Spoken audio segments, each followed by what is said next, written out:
Gadis barbar pilihan Ustadz tampan. Bab 197.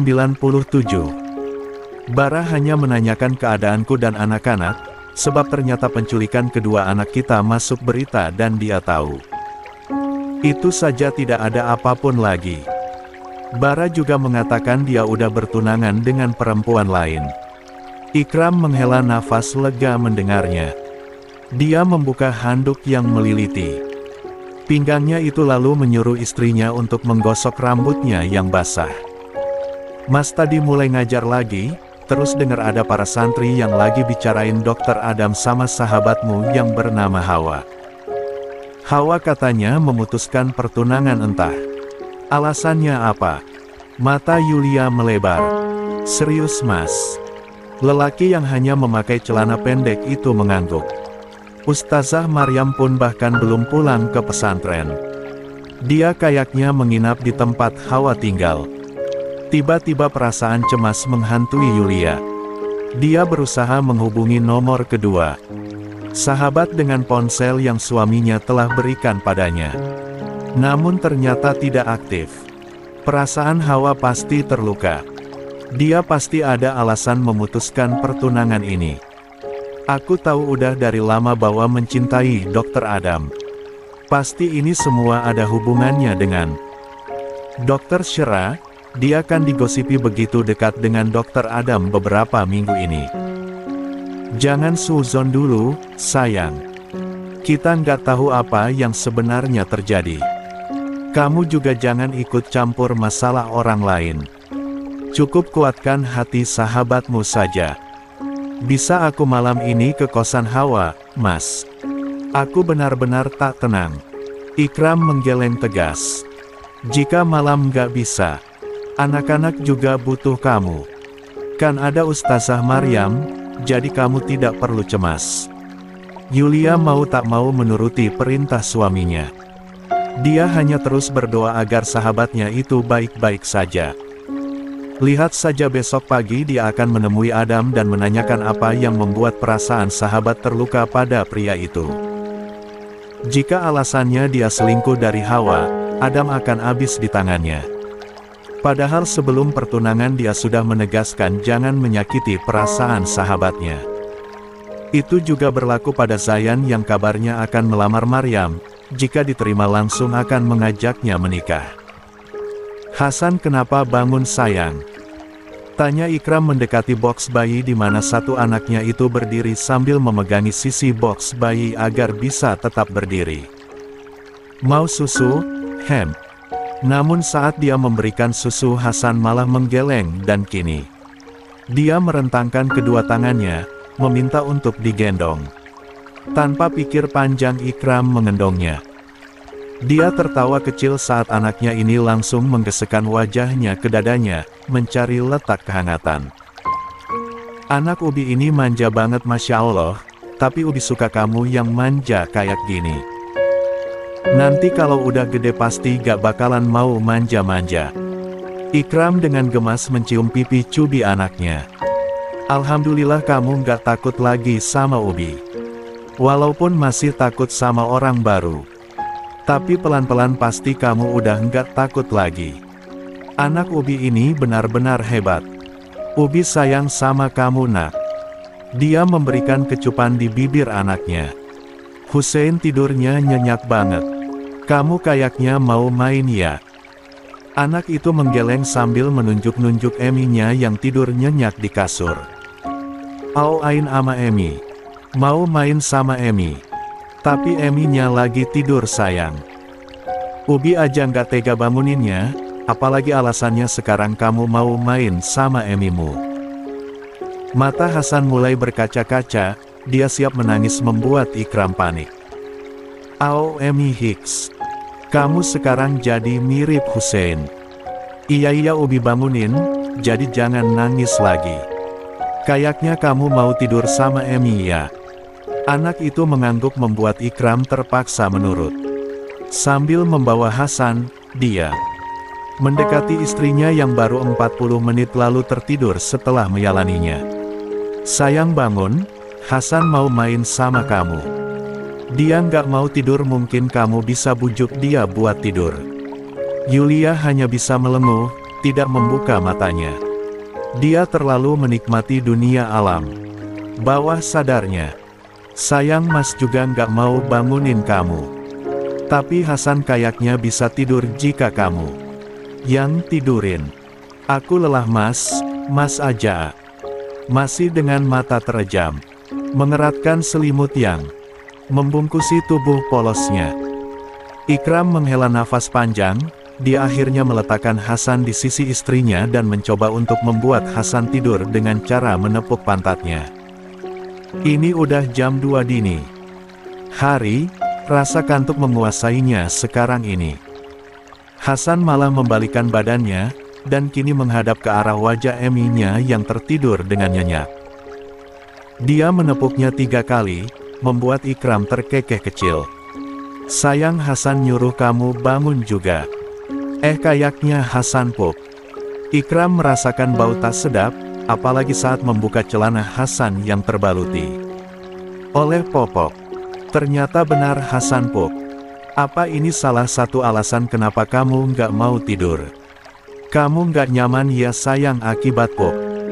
Dengan mudahnya Ikram menggantikan celana Hasan ke yang baru dan membersihkan kotorannya. Tentu saja semua ini dia pelajari dari istri tercinta yang mengajarinya. Mas minta tolong bisa ambilkan aku susu hangat gak? Tenggorokanku kering dan aku butuh yang hangat-hangat. Kalau kopi kan pasti Mas larang, pinta Yulia yang akhirnya dia membuka matanya dan kini mengambil alih Hasan dan membawanya ke atasnya setelah suaminya membersihkan pupnya. Cium dulu baru Mas buat. Cek tadi kan udah Mas, malahan lebih. Mas juga kasih tanda banyak ke tubuh aku. Yang tadi dan sekarang berbeda sayang. Ikram mencium bibir istrinya sambil menutup mata Hasan. Yulia membalasnya, saat oksigennya menitip dia menepuk dada suaminya. Makasih banyak sayang. Mas akan buatin susu hangat untuk kamu. Yulia hanya bisa geleng-geleng kepala menatap suaminya yang hanya memakai celana pendek tanpa atasan yang berlalu pergi.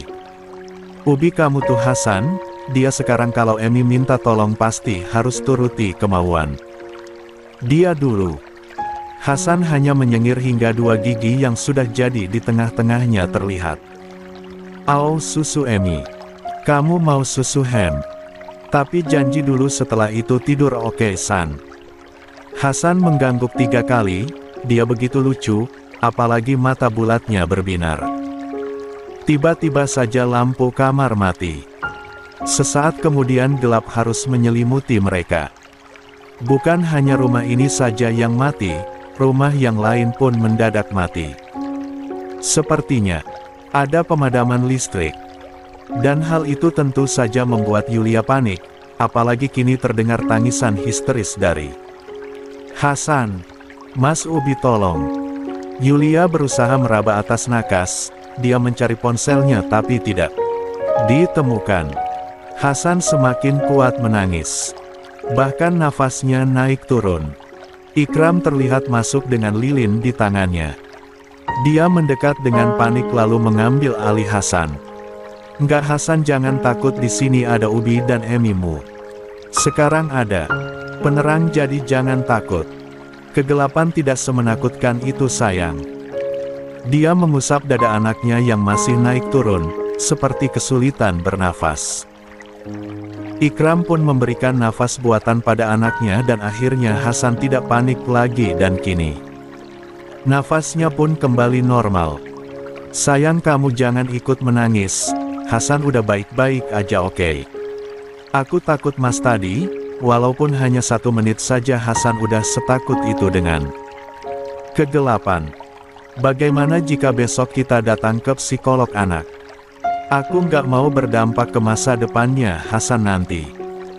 Ikram mengelus pipi istrinya lalu menepuk punggung Hasan yang berada dalam dekapannya.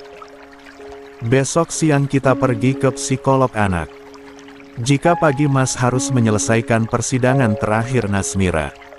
Yulia hanya bisa mengangguk, mengelus pipi Hasan penuh sayang. Aku harap ketakutan Hasan gak berkepanjangan.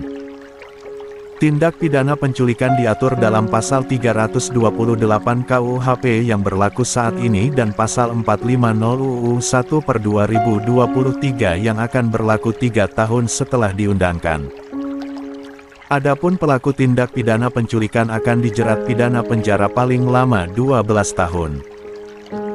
Namun karena Nasmira hampir membuat nyawa anak yang dia culik mati dan kini mengalami trauma berkepanjangan, akhirnya hakim memutuskan Nasmira terkurung di balik jeruji besi selama 15 tahun sebagai hukuman. 15 tahun. Ikram sungguh tidak terima sebab dia ingin wanita itu dipenjara seumur hidupnya. Tapi, hakim telah memutuskan dan mau tak mau dia harus menaatinya. Walaupun hati kecilnya tidak terima. 15 tahun tidak cukup untuk membuatnya menembus semua perbuatannya pada anak-anak saya. Karena dia anak-anak saya terluka. Hasan memiliki luka di keningnya yang akan membekas sampai dia dewasa nanti, dan traumanya pada kegelapan semakin kuat. Bahkan pada orang asing pun dia ketakutan. Bagaimana nanti masa depan anak saya jika dia tidak mau bersosialisasi dengan orang lain? Sabar Ram. Hukuman dunia memang selalu membuat orang yang merasa dirugikan, tak terima dan tidak sesuai apa yang kita mau. Tapi percayalah, hukuman akhirat itu nyata bahkan begitu pedih dan menyakitkan. Allah Maha Adil untuk hambanya yang melakukan dosa maupun tidak, ujar Hilmi menepuk pundak adiknya. Ikram berusaha mengatur perasaannya sampai akhirnya dia tenang. Ikram hanya takut Bang. Setelah 15 tahun berlalu dan usia anak-anakku masih 16 tahun, bagaimana jika nanti wanita itu menyakiti kembali mereka untuk balas dendam? Khas kamu ini terlalu jauh berpikirnya Ram. Kita nggak tahu kehidupan Nasmira selama di sel tahanan, mungkin nanti Allah mengetuk pintu hatinya untuk bertobat. Yang sekarang kita perlukan itu doa agar rumah tanggamu tidak ada gangguan lagi. Lupakan wanita itu. Kamu harus jalani kehidupanmu sekarang. Afwan Bang, Ikram hanya cemas pada anak-anak. Abang mengerti perasaanmu pada Hasan dan Hussein. Abang juga selalu takut pada kehidupan Unaya, apalagi dia perempuan. Bagaimana nanti jika Unaya beranjak dewasa, apa? Nanti dia akan baik-baik saja atau tidak? Semua orang tua pastinya memikirkan masa depan untuk anak mereka kelak. Mereka takut masa depan yang mereka inginkan tidak membuat anak-anaknya bahagia. Ikram dan Hilmi berniat akan pergi dari ruang persidangan sebab untuk apa lagi mereka berada di sini, toh pelaku penculikannya pun telah mendapatkan hukuman. Namun baru saja menuruni anak tangga menuju ke parkiran tiba-tiba Nasmira datang dengan kedua tangan di borgol dan ada 2 polisi yang menahannya. Mas Ikram, teganya kamu memenjarakan aku. Aku akan balas dendam suatu saat nanti. Cintaku tulus padamu, dan kini aku membencimu Mas. Dasar pria tak tahu diri, sudah aku selamatkan kamu malah menjebakku. Ikram hanya diam dengan kedua tangan terkepal kuat. Sampai akhirnya dia mengeluarkan suara. Allah ada bersama dengan saya, dan saya tidak akan pernah takut pada ancaman manusia sepertimu. Renungkan kesalahanmu di balik sel selama 15 tahun. Semoga kamu sadar akan kesalahanmu dan bertobat kepada Allah, sebelum ajal menanti. Ikram pergi sambil menarik tangan abangnya untuk pergi. Sedangkan Nasmira berteriak penuh amarah, apalagi saat kedua polisi itu menariknya untuk masuk ke mobil. Dia akan ditempatkan di penjara khusus wanita dengan banyak narapidana yang terjerat kasus berbeda-beda. Syalan, kamu akan menyesal Mas Ikram. Aku akan membalasmu juga istri dan anak-anakmu. Yulia pergi ke pesantren keluarga suaminya, membawa kedua anaknya menggunakan sepeda khusus bayi beroda 3. Perempuan yang memakai cadar senada dengan gamis coklatnya itu tersenyum pada santriwati yang baru saja keluar dari musola. Aduh, Hasan sama Huseinnya tampan pisan Mbak Yulia. Pasti besar nanti mereka akan jadi dua couple tertamparan di pesantren Ar-Rahman. Kalau aja aku seumuran nanti dengan mereka, aku siap atuh dijodohkan dengan salah satunya. Disusul kekahan dan teguran dari para santriwati yang lain. Doakan semoga anak-anak Mbak sehat selalu ya, balas Yulia begitu kalem. Sesaat kemudian dia menahan salah satu santriwati yang akan memegang pipi Hasan. Afwan Farida, jangan menyentuh pipi Hasan, dia tidak suka dan akan menangis. Farida meringis penuh sesal. Hampir semua para santri tahu jika anak pertama dari Ustaz Ikram dan Yulia memiliki ketakutan sekarang setelah insiden penculikan itu. Maaf, Mbak, nggak apa-apa, Farida. Kalian melihat Hilda sama Anastasia. Ketiga santriwati itu menggeleng. Nanti kalau lihat bilang kalau Mbak cariin dia. Dia udah lama nggak kendalem. Mungkin sibuk ujian. Iya Mbak Yulia. Hilda katanya mau cepat-cepat lulus lalu ambil beasiswa di Mesir buat ngejar cita-citanya. Kalau Ana sih cuman ngintilin kakaknya aja. Yulia terkekeh kecil. Dia tahu begitu obsesinya Hilda tahun ini dengan belajar. Tentu saja lulus di pesantren ini dan mendapatkan ijazah pesantren, kita bisa masuk ke perguruan tinggi.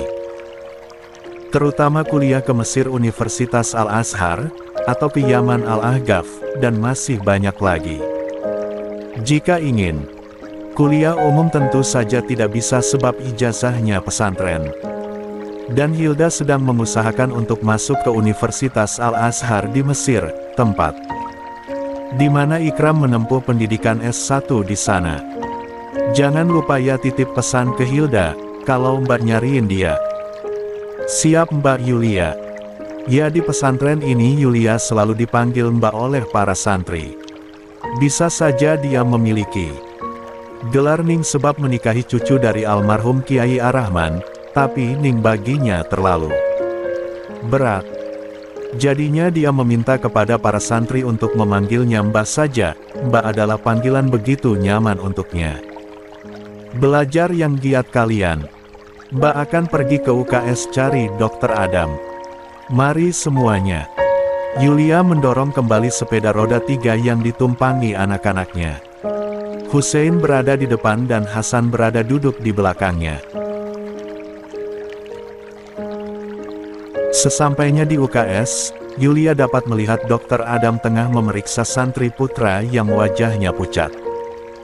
Sepertinya dia demam, terlihat tubuhnya yang menggigil. Assalamualaikum Dok.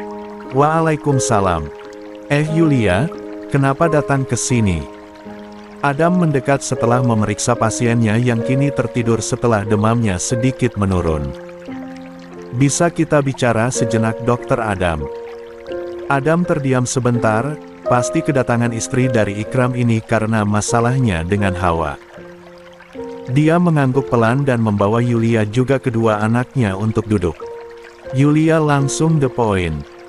Jelaskan apa yang terjadi pada sahabatku dokter. Aku kan udah bilang setelah dokter melamar sahabatmu, jika dokter menyakiti hatinya aku tidak akan tinggal diam. Maaf seharusnya aku tidak ikut campur masalah kalian, suamiku juga udah menyuruhku untuk diam saja, tapi aku sahabat Hawa, dia sudah membantu banyak untukku.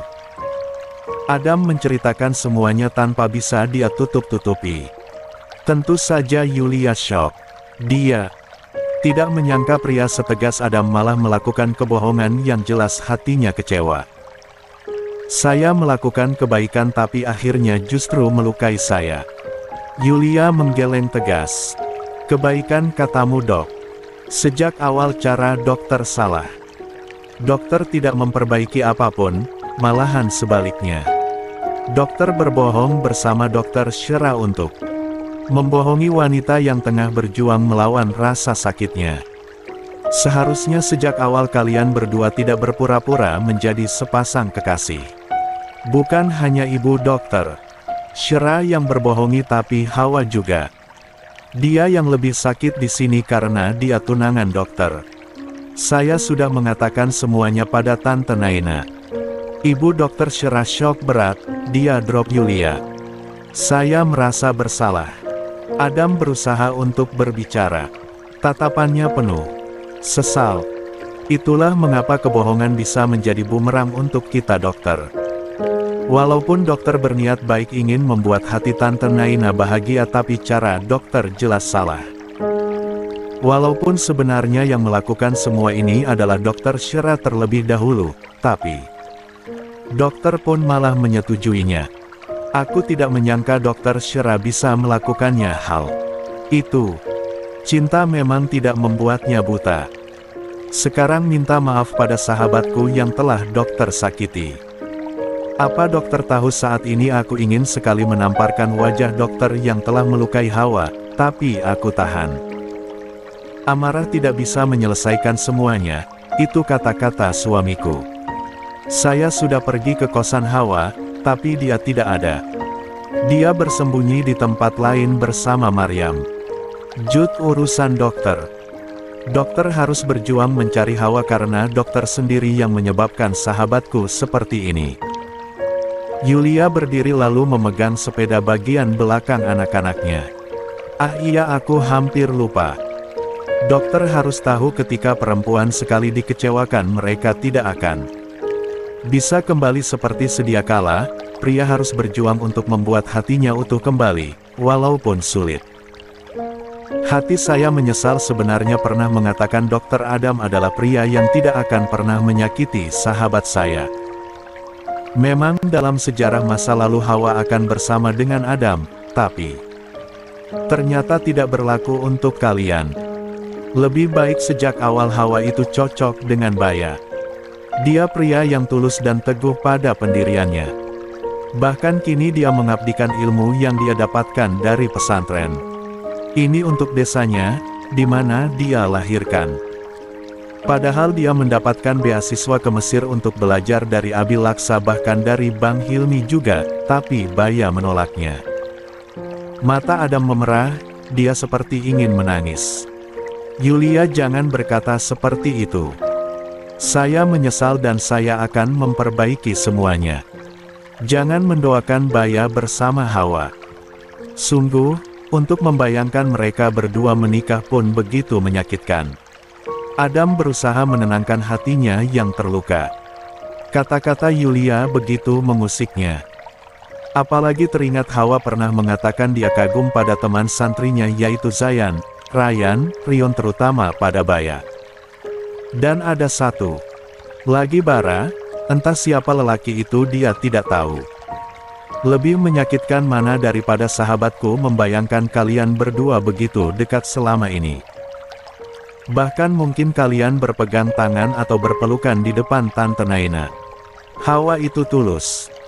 Dokter, dia bahkan setiap pagi dan sore membawakan bekal untuk dokter. Dokter tidak tahu saja, uangnya menipis, tapi dia sempat-sempatnya setiap hari membuatkan dokter bekal. Wallahi, saya tidak pernah menyentuh tangan seorang perempuan yang bukan mahram saya, sumpah Adam tegas. Obrolan mereka terhenti saat dari depan pintu UKS yang terbuka lebar terlihat Dokter Shera dengan mata penuh sembab. Dia baru saja masuk ke wilayah pesantren dengan panik dan derayan air mata membasahi pipinya. Mas Adam, ibuku Mas. Dia sempat kritis. Dan kata Dokter Gina bilang jika dia tidak bisa menyelamatkan ibuku. Ibuku. Hicks, ibuku meninggal dunia Mas. Sekarang apa yang harus aku lakukan? Innalillahi wa inna ilaihi rojiun.